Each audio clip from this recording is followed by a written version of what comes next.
다윗입니다. 다윗은 성경 속에서 그리고 기독교 내에서 하나님 마음에 합한 자, 우리 사도행전 13장 22절에 보면 다윗을 하나님 마음에 쏙 드는 자, 하나님 마음에 합한 자라고 불리우고 있어요. 다윗은 기독교 안에서 굉장히 믿음의 조상, 그리고 믿음의 선배라고 불려집니다.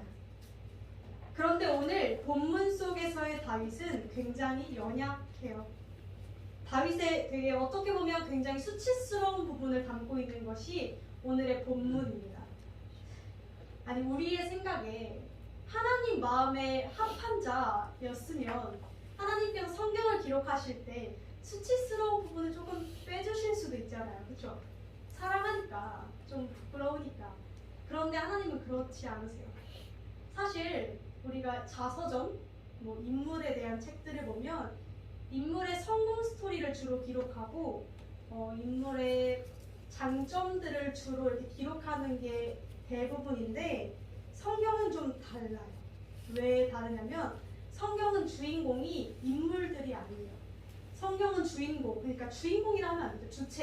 주체가 하나님이시기 때문에 등장하는 인물들이 성공을 하든 실패를 하든 그 모든 것을 통해서 하나님이 하나님 되심을 발견하는 게 성경입니다. 그래서 우리는 그 인물이 성공할 때이든지 실패할 때이든지 결국 모든 것을 합력해서 선을 이루시는 하나님을 우리는 발견할 수 있는 줄로 믿습니다. 아멘. 이 시간 저와 여러분이 오늘 본문 말씀을 함께 나누시면서 그저 다윗의 이야기 또는 역사의 이야기가 아니라 그 속에서 하나님을 발견하게 되기를 간절히 소망합니다. 본문 내용 함께 살펴보겠습니다. 10절입니다. 그날에 다윗이 사울을 두려워하여 일어나 가드왕 아기스에게로 갑니다. 보니까 좀 다윗이 쫓기고 있는 상황 같아요. 그렇죠? 사실 다윗은 이렇게 쫓기기 직전까지 굉장히 승승장구하고 있던 상황이었습니다. 사무엘상 16장에서 하나님께서 사무엘 선지자를 들어서 다윗에게 기름을 부으세요. 여기서 선지자가 기름을 부었다라는 뜻은 하나님께서 너 왕으로 세울 거야 라고 하신 그 징표가 기름을 붓는 거거든요. 그럼 우리가 생각해 볼 수 있겠죠. 그럼 이 당시에 이스라엘에 왕이 없었나? 아니, 그렇지 않았어요. 이 당시에는 사울이라는 왕이 존재했어요. 그런데 문제는 뭐였냐면 사울이라는 왕이 있었는데 그 왕이 처음에는 하나님의 뜻을 굉장히 잘 따르면서 살다가 어느 순간 하나님을 점점 저버리기 시작한 거예요.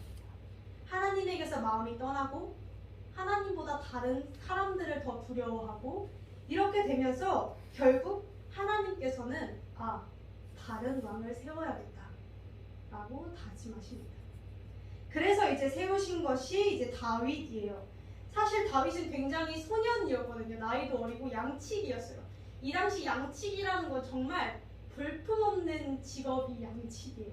집에서 가장 막내가 하는 일, 가장 기술도 필요 없고 그냥 그 자리에 서 있기만 하면 되는 일이 양치기여서 정말 볼품없는 그 다윗을 들어서 하나님께서 쓰시는데 사무엘상 16장 7절에 이렇게 말씀하십니다. 사람은 외모를 보거니와 나 여호와는 중심을 보느니라. 하나님께서 소년이어도 양치기여도 그 중심을 보셨기 때문에 다윗을 사용하십니다. 이제 그 후에 기름 부음 받은 후에 다윗이 어떤 일들을 하냐면요. 먼저 블레셋 나라의 골리앗 장군과 싸워서 이깁니다. 우리 블레셋 잘 기억하세요. 블레셋 그리고 골리앗 장군. 다윗은 제가 사진 하나 띄워달라고 부탁을 드렸는데 대충 이런 느낌이에요. 우리 되게 많이 익숙하시지 않나요? 다윗과 골리앗과 다윗 이렇게 해서 다윗은 소년이었고요. 근데 이건 좀 너무했다. 좀 다윗이 다리밖에 안 오네요. 근데 다윗은 소년이었고 골리앗은 키가 290cm. 290cm라는 건 제가 어제 큰 전도사님께 여쭤봤어요. 교회 층고가 몇이냐? 한 3m 정도 되지 않을까라고 추정을 했는데 그러면 골리앗은 저기 천장에 머리가 닿아요. 그런 사람과 저만치로 되게 조그마한, 저보다 작았겠죠? 저랑 비슷했을까요? 그 정도 되는 사람과 싸운 거예요. 그런데 다윗이 칼이 있었던 것도 아니고 창이 있었던 것도 아니고 총이 있었던 것도 아니고 전략 싸움을 한 것도 아니고 저기 보시면 보이세요? 휘둘리고 있는 거? 여기 되게 엄청난 무기가 아니라 그냥 돌이에요.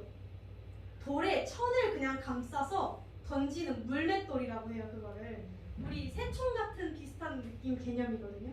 그거 하나 가지고 200호 10cm의 거인, 우리 서장훈 씨만 봐도 엄청 큰데 서장훈 씨보다 한 80cm가 더 큰 거인을 쓰러뜨립니다.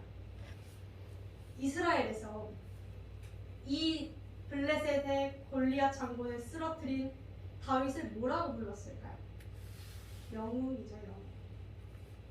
저 사람 진짜다. 영웅이다. 그래서 무슨 노래까지 있었냐면 사울이 죽인 수는 천천히요, 다윗이 죽인 수는 만만이다. 이 노래도 이 당시에 떠돌았어요. 그리고 모든 사람이 다윗을 다 좋아했어요. 누구까지 좋아했냐면 사울의 아들 요나단도 엄청 좋아했고요. 사울의 딸 공주도 다윗에게 반한 거예요. 그러니까 현대판 시크릿 가든 같은 상황. 그러니까 진짜 공주가 양치기를 좋아했다. 이것은 진짜 정말 쇼킹한 일이죠. 이런 일들이 벌어지면서 결국 사울의 딸과 결혼까지 하게 돼요. 다윗이 엄청난 신분 상승을 하게 되죠. 그런데 문제는 이렇게 승승장구하게 되면 누가 위협을 받아요? 사울이 위협을 받죠. 사울의 왕권이 흔들리게 됩니다. 뭔가 자기가 사울이 지금 알거든요. 자신이 하나님과 멀어져서 하나님이 곧 나를 왕에서 내리실 것이라는 걸 어렴풋이 알아요. 아는 상황에 어디서 근본도 없는 애가 나타나서 골리앗을 죽이고 저 사람은 또 하나님이랑 함께한다 하고 내 아들도 저 사람을 좋아하고 내 딸도 저 사람을 좋아하고 온 세상 사람들이 다윗을 노래해요. 얼마나 불쾌하고 불안하고 열등감에 자격지심이 막 생겼겠어요.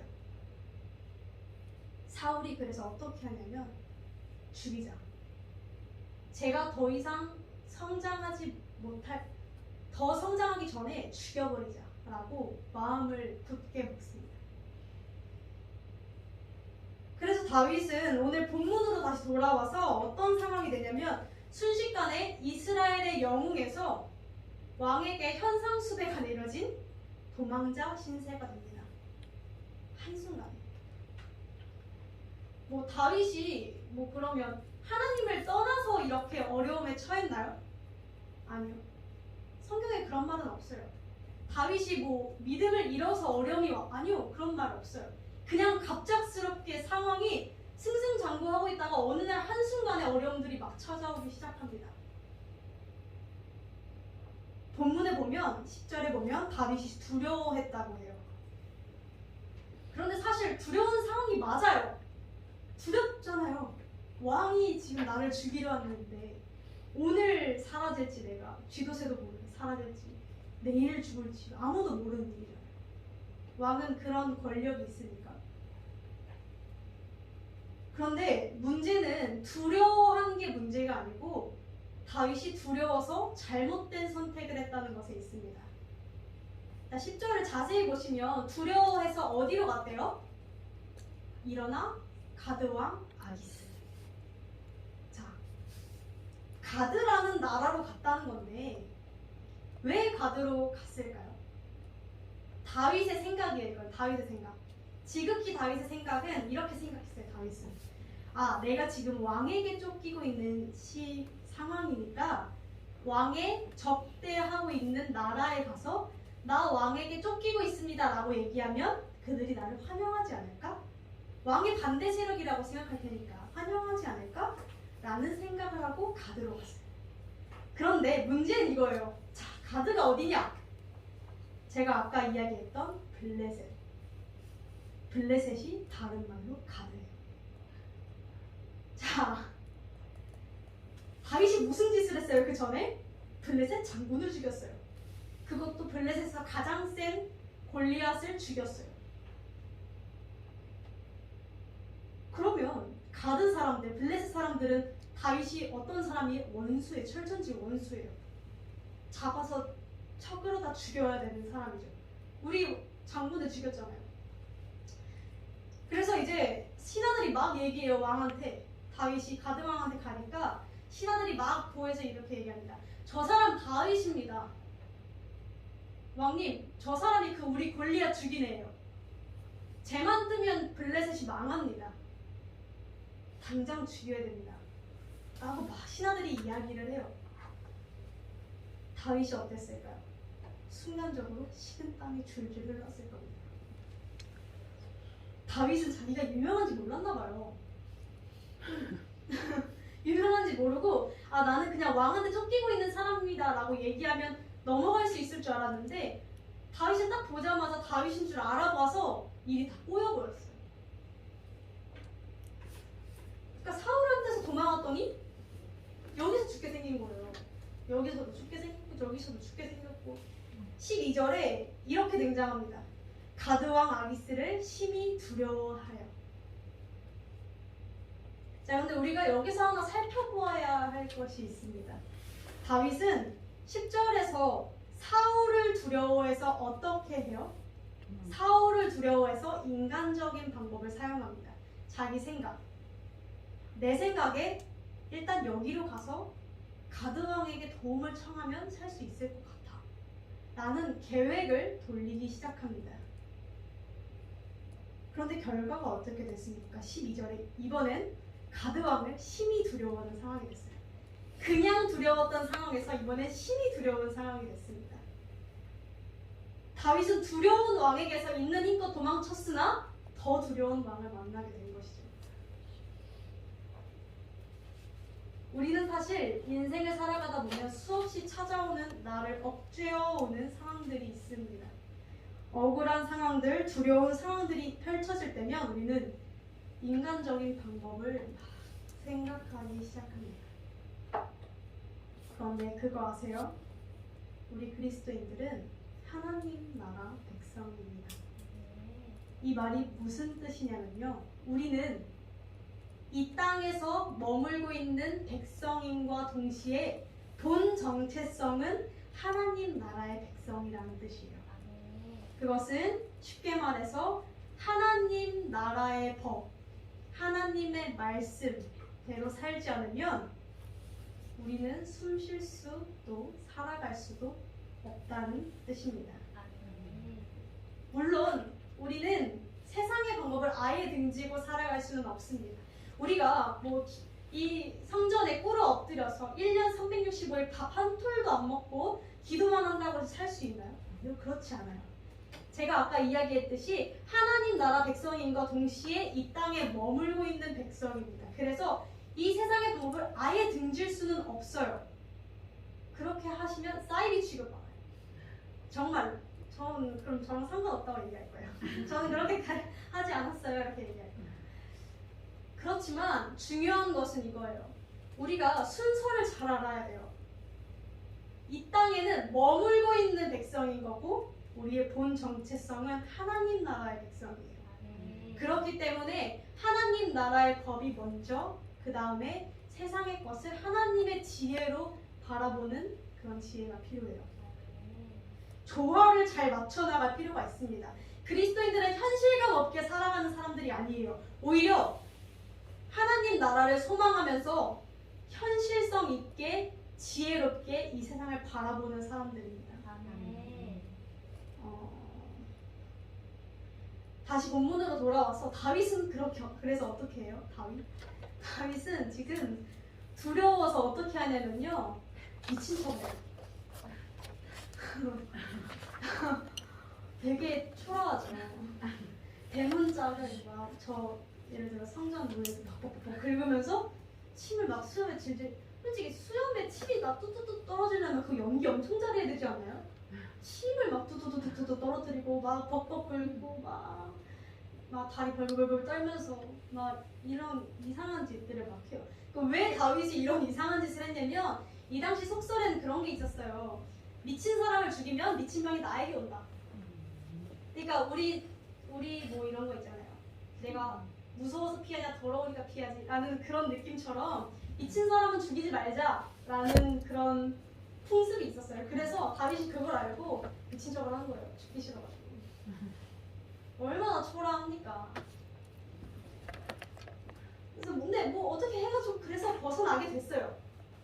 그래서 아기스 왕이 다윗인 걸 못 알아보고 좀 미친놈 아니냐 이러면서 내보내. 그래서 결국 죽지 않고 살아나게 됩니다. 그런데 우리가 중요한 것은 다윗이 미친 척한 게 중요한 게 아니고요. 참 그건 마음이 아픈 일이고 이 일이 겪고 나서 이 일을 다윗이 겪고 나서 다윗이 쓴 시, 다윗이 쓴 기도를 봐야 돼요. 다윗이 어떤 기도를 했나 이 상황을 겪고 나서 우리가 사무엘상 하는 이제 사무엘부터 시작해서 다윗 이야기가 좀 주로 나오잖아요. 그때 사무엘상 하는 주로 역사, 사건들을 주로 기록한 책이에요. 그러니까 역사 속에서 이런 일들이 있었고 이런 일들이 있었습니다를 기술한 책이라면 시편은 어떤 책이냐면요. 그 사건을 겪으면서 다윗이 어떤 기도를 했나, 어떤 마음이었나, 어떤 하나님이랑 대화를 했나를 적어놓은 성경이 시편입니다. 그래서 우리가 시편과 사무엘상하를 조금 같이 보는 게 필요해요. 그러면 이 사건을 겪을 때 다윗이 이런 기도를 했고 이런 마음이었고 이런 깨달음을 얻었구나를 알 수가 있어요.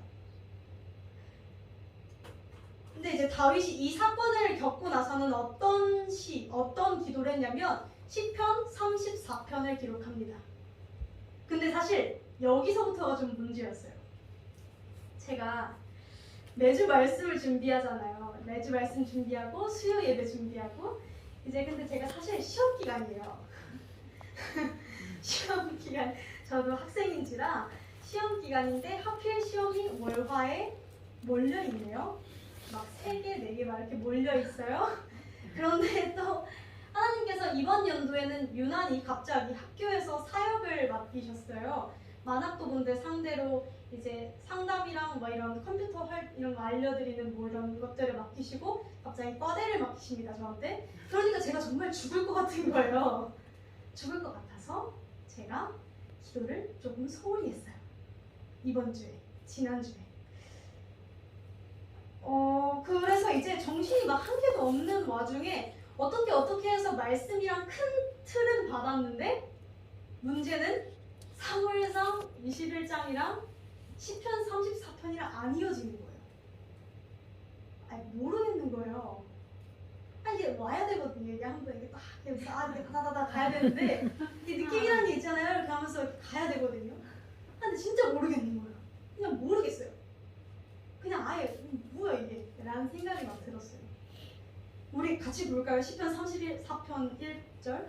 우리 성도님들은 아시나 한번 보겠습니다. 우리 한 목소리로 봉독하시겠습니다. 시작. 내가 여호와를 항상 송축하며 그의 송축함이 내 입에 계속하리로다. 아멘. 아니 조금 전의 상황이 다윗이 본인이 두려운 상황에 빠져서 인간적인 방법을 택했다가 더 두려운 상황에 빠져서 인간의 마지막 자존심까지 내려놓고 비참하게 그렇게 어떻게 목숨을 건진 상황이잖아요. 그러면 보통 우리는 이렇게 기도해요. 하나님, 내가 너무 마음이 힘들고 너무 외롭고 궁핍해서 도와주십시오. 이런 기도를 할 거예요, 보통. 그런데 1절이 갑자기 송축이 찬양한다는 뜻이거든요. 내가 여호와를 항상 찬양하며 내가 계속 하나님을 찬양하겠습니다. 가 등장하는 거예요. 근데 물론 대충 머리로는 알겠죠. 무슨 상황이 되든 감사하고 찬양하고. 근데 이게 와닿지가 않는 거예요. 왜 갑자기 이런 기도를 했는지 모르겠는 거예요. 대체 어떤 깨달음을 얻었으면 목숨을 겨우 부지한 상황 속에서 대뜸 하나님을 찬양할 수 있는 거지?가 제가 가지고 있던 질문이었어요. 이제 그래서 이렇게 막 시간이 지나다가 금요 철야가 됩니다. 자, 금요 철야쯤 되니까 마음이 진짜 급해졌어요. 와, 보통 웬만하면 그 전에 마무리가 돼요. 틀 같은 경우는 한 수요일, 목요일까지는 마무리가 돼야 이제 서론도 준비하고 막 풀어 나가잖아요. 근데 와, 금요일까지 이게 안 풀리니까 답이 없는 거예요. 당장 시험 준비해야 되는데. 그래서 제가 처음에는 막 이번에만 설교집을 좀 받을까? 다른 설교하신 분들 파일을 좀 받을까 하다가 또 하필 제가 지난주에 읽은 책에 이런 말이 있었어요. 그렇게 설교집 다른 설교를 베껴서 하는 건 지식 전달이다. 저 들으라고 한 얘기처럼. 그래서 그것도 못하겠고. 그래서 금요 철야가 돼서 제가 앞에 앉았어요. 급하니까 마음이. 앞에 앉아가지고 기도를 했습니다. 어떻게 기도했냐면, 하느님, 진짜 제가 염치 없는 겁니다. 알겠어요. 내가 염치 없어요. 염치 없고 이번 주 기도도 솔직하게 말하면 제대로 못했어요. 그러니까 더 염치 없는 거 알아요. 그런데 좀 도와주세요. 좀 알려주세요. 좀 살려주세요. 뭘 하긴 해야 될 거 아닙니까? 라고 기도를 계속 막 했어요. 근데 웃으시는데 전 되게 심각했어요. 저는 되게 스스로가 염치 없다고 생각했는데 그래도 급하니까 그렇게 막 기도를 했었거든요. 그런데 정말 기적적으로 하나님이 깨달음을 주십니다. 은혜의 하나님이죠. 이렇게 자비로우실 수가 없어요. 자, 어떤 깨달음을 주시냐? 시편이래. 사무엘상 22장을 봐. 그러니까 뒤편을 봐. 그러니까 어떤 깨달음이었냐면 21장의 사건을 겪고 시편 34편을 썼다면 그 후에 사무엘상 22장의 상황이 펼쳐졌을 거 아니에요. 그럼 그 뒤에 사무엘상 22장에 다윗의 행보를 보면 시편 34편에서 어떤 걸 깨달았는지 알 수 있겠다 라는 마음이 있었어요. 그래서 무작정 사무엘상 22장을 봤습니다. 우리 함께 볼까요? 1절에 이렇게 시작해요. 그러므로 다윗이 그곳을 떠나 아둘람불로 도망가네. 자, 아둘람불. 아둘람불이 어디입니까? 아둘람불은 이스라엘이에요. 베들레헴에서 얼마 떨어지지 않은 이스라엘의 작은 굴이에요. 자, 굴에 사람이 있어요? 사람이 사나요? 안 살죠. 굴엔 사람이 살지 않아요. 누구만 있어요? 오직 의지할 분은 하나님밖에 없어요. 다윗이 21장에서 가드왕 아시스를 의지하려고 하다가 수치를 당하고 나서 아무도 없는 하나님만 의지할 수 있는 아둘람 굴로 향합니다. 이것이 다윗이 깨달은 바였어요. 나는 하나님밖에 없구나. 나는 하나님 없이는 살 수가 없구나. 나는 하나님 없이는 숨 쉴 수가 없구나. 세상의 방법이 나에겐 통하지 않는구나.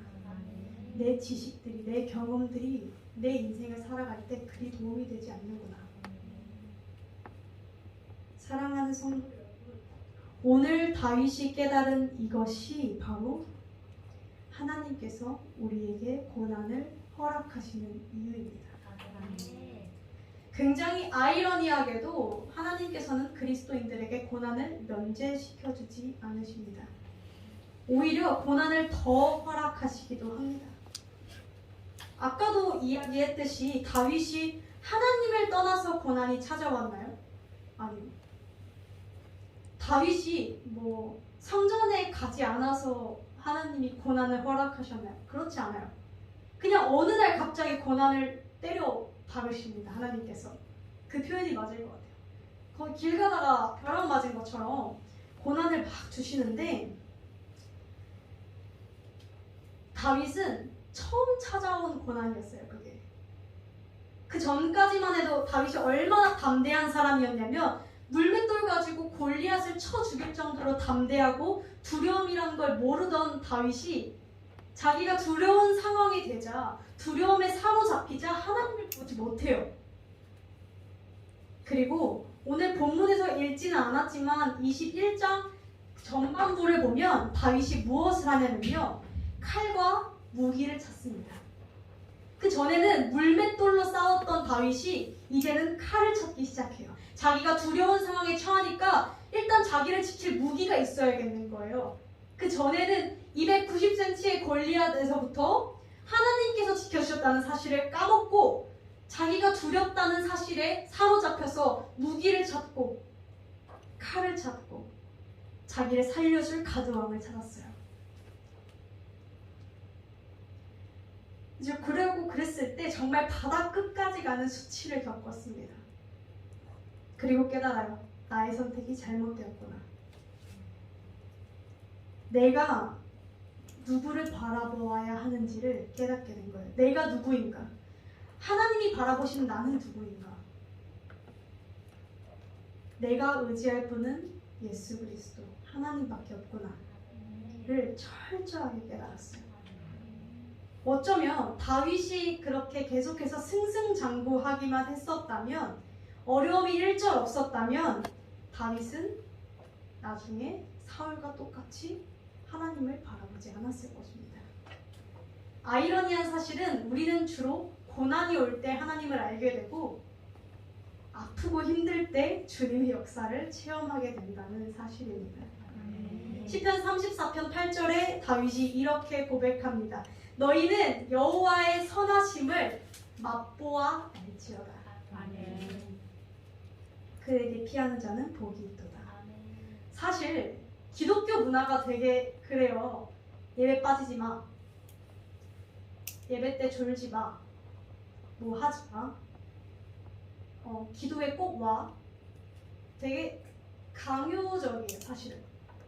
그쵸? 되게 그래요. 다들 고개를 안 끄덕이시네요. 되게 그래요. 기독교 문화가 사실은 교회 꼭 와야 돼, 뭐 해야 돼, 하지 말아야 돼, 들로 투성이가 가득해요. 우리는 심지어 주일학교 아이들에게 왜 교회를 와야 하는지, 교회를 와서 예배를 드릴 때 얼마나 큰 기쁨이 있고 얼마나 성령 충만해서 그 감격이 나에게 임하는지는 알려주지 않아요. 다만 주일날 아침 일찍 일어나서 교회 와. 안 오면 사탕 없어. 오면 문상 줄게. 이런 이야기들로 이유에 대해서는 이야기하지 않아요. 다만 굉장히 약간 세뇌시키는 느낌으로 가죠. 그렇게 돼서 우리의 신앙이 사실 보면 어떻게 되냐면요. 이것도 하지마, 저것도 하지마, 이것도 하면 우리는 정말 지옥 나락에 떨어질 거야. 이런.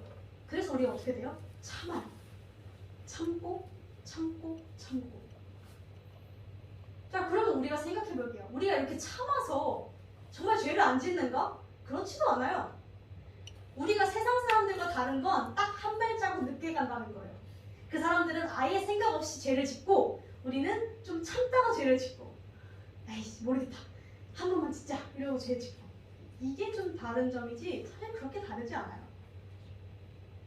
물론 세상과 구별되고 하나님을 닮아가는 노력은 정말 중요한데 성경은 계속해서 뭐라고 이야기하고 있냐면 하나님을 시험해보고 하나님을 증명해봐 라고 이야기해요. 이건 하나님을 재고 따지라는 이야기가 아니고요. 하나님을 겪어보고 맛보고 직접 체험해보고 경험해봐 라는 이야기예요. 얼마나 교회가 자신이 없으면 주일학교 아이들에게조차 성령의 충만하심을 가르쳐주지도 못해요.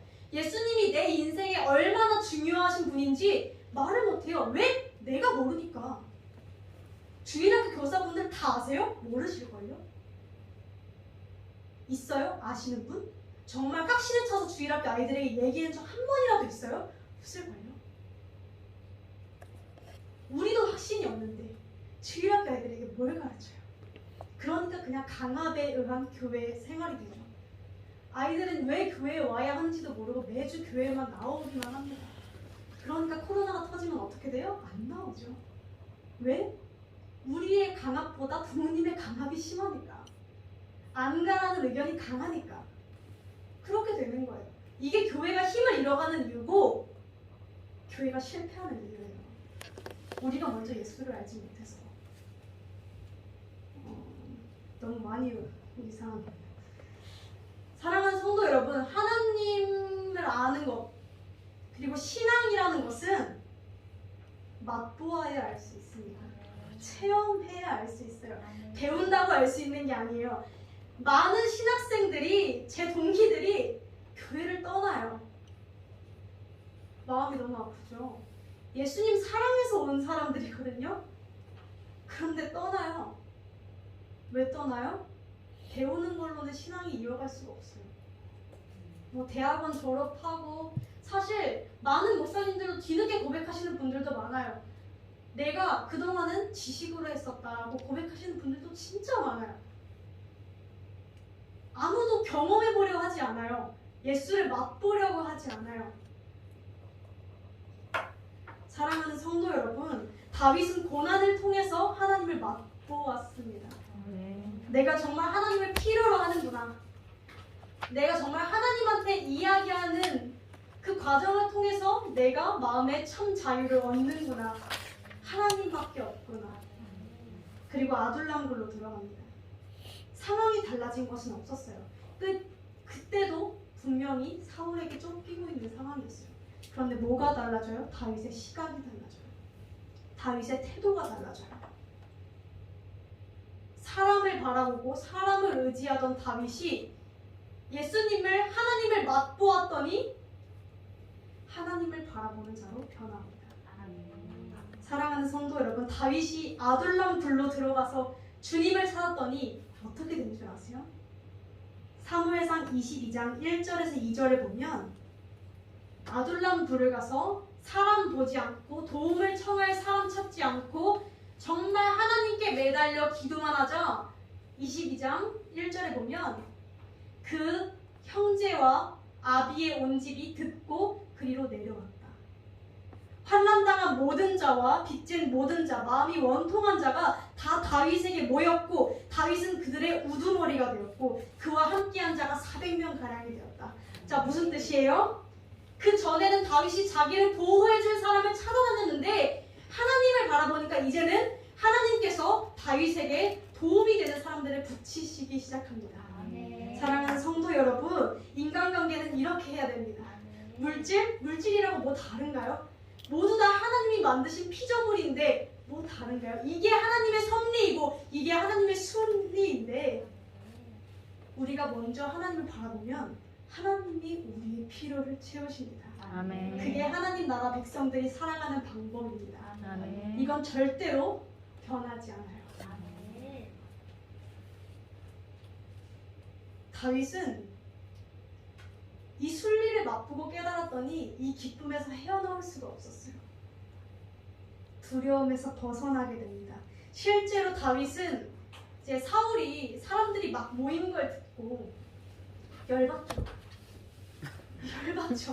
400명이나 모였다는데 열받죠. 열받아서 처음에 다윗을 숨겨뒀던 제사장을 죽여버려요. 그건 뭐예요? 선전포고죠. 사실은 다윗 너 죽여버리겠다. 선전포고예요. 자, 이 제사장이 죽었다는 소식을 듣고 다윗의 밑에 있던 사람들이 두려워서 막 얘기합니다. 다윗 어떡하죠? 우리 다 죽을 것 같아요. 이러면서 막 얘기해요. 그랬을 때 다윗이 23절에 이렇게 이야기합니다. 두려워하지 말고 내게 있으라. 23절에 이렇게 이야기해요. 두려워하지 말고 내게 있으라. 내 생명을 찾는 이가 너의 생명도 찾는 자니 너가 나와 함께 있으면 안전할 거다. 아멘. 다윗은 확신에 차 있어요.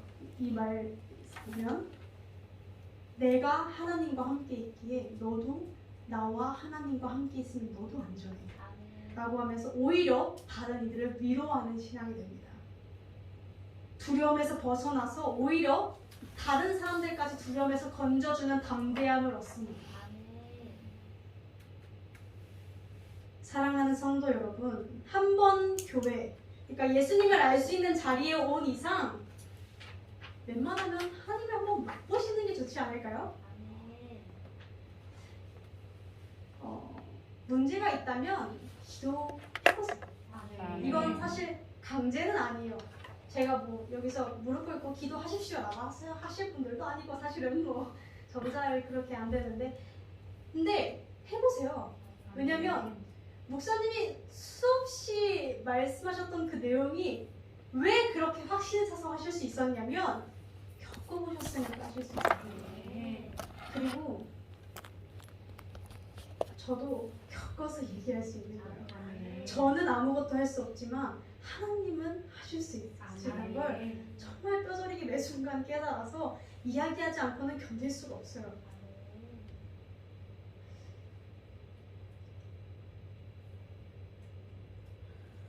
문제가 있을 때 하나님께 기도하면 하나님이 일하신다. 그건 하나님의 약속이에요. 아멘.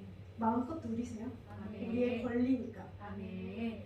그럴 때 우리의 신앙과 우리의 삶이 성숙하게 자라날 줄로 믿습니다. 아멘. 고난의 상황에 처해 계십니까? 아니면 어려움과 말 못할 억울함들이 있으십니까? 아주 나이스입니다. 지금이 적기예요. 아멘. 물론 제가 어려운 상황을 잘 됐다고 비우는 건 아니지만 어려운 상황이야말로 하나님을 분명하게 체험할 수 있는 절호의 찬스입니다. 아멘. 마음이 답답하십니까? 답답한데 왜 혼자 답답해 하십니까? 저는 많은 사람들이 이제 저에게 신앙 상담을 할 때 이렇게 이야기를 해요. 하나님이 그러니까 많은 의견들이 있어요. 기도하지 못하는 이유들을 되게 많이 얘기해요. 한 사람은 내가 하나님께 너무 큰 죄를 진 것 같다 라는 이야기도 들었었고요. 한 사람은 하나님이 너무 밉다 라는 사람도 있었고요. 한 사람은 또 너무 답답하다, 상황이 이상하다라는 사람들도 있었는데 제가 사실 똑같이 얘기해요. 그럼 그렇게 얘기해. 그럼 그렇게 하나님께 얘기해. 억울해? 억울하다고 얘기하고 하나님 밉다고 얘기하고 내가 신앙이 무너진 것 같다고 얘기하면 되잖아요. 교회는 그럴듯하게 사랑해 주님 아버지 주여 삼천 이렇게 한다고 예수님을 만날 수 있는 것도 아니에요. 기도의 형식은 없어요. 다만 내 마음이 얼마나 솔직하냐. 저 아까 얘기했잖아요. 염치 없다고 하나님한테. 하나님 진짜 내가 염치 없는 거같 진짜 도와주세요. 이것만 계속 반복했다니까요. 급하니까 그냥 그렇게 형식도 안 갖춰지고 나오는 거예요. 그런 기도, 간절한 기도, 그런 기도로 주님을 맛보세요. 우리 목사님 유명한 그 간증 하나 있죠. 두 다리 뻗고 비 오는 비 척척 젖어서 바닥 다 젖어 있는데 두 다리 뻗고 주님 찾았더니 주님이 만나 주셨잖아요. 뇌경색인데 20년을 끌어와 주셨잖아요. 아니, 옆에 증인들이 있잖아요. 해보세요. 왜 우리 화장품 살 때도 옆 사람도 후기 듣고 사잖아요. 후기는 웬만하면 맞아요. 여기 산 증인들 있잖아요. 해보세요. 맛보세요.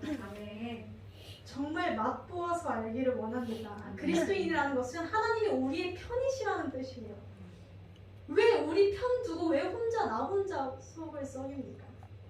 편 멀쩡하게 서 있는데 하나님 얼마나 답답하겠어요. 손을 내밀어도 보지도 않고 하나님 진짜 죽을 것 같은데 진짜 막 이러면서 혼자 막 울고 있으니까 손을 내밀어야 잡아주든 말든 뭐 변화를 시켜주든 말든 할 텐데 우리가 우리 상황에만 젖어서 하나님 보지도 못하고 이러고 있으니까 얼마나 답답하고 얼마나 마음이 가슴을 치고 계시겠어요. 그런 이야기가 있어요. 쾌락을 억제해야 행복한 것이 아니라 행복해야 쾌락을 억제할 수 있대요. 만약 내가 지금 죄 가운데 있다면 억제하려고 들지 마세요. 죄인의 쾌락을 이겨낼 힘은 내가 참는다고 되는 게 아니고요. 하나님이 주시는 사랑과 하나님이 일하심을 내 삶 속에서 느낄 때 자연스럽게 억제됩니다. 모든 신앙의 원리가 이 원리 하나로 돌아갑니다.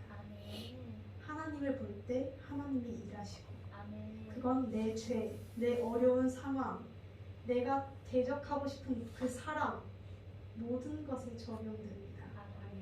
하나님을 바라보세요. 하나님을 맛보시기를 간절히 소망합니다.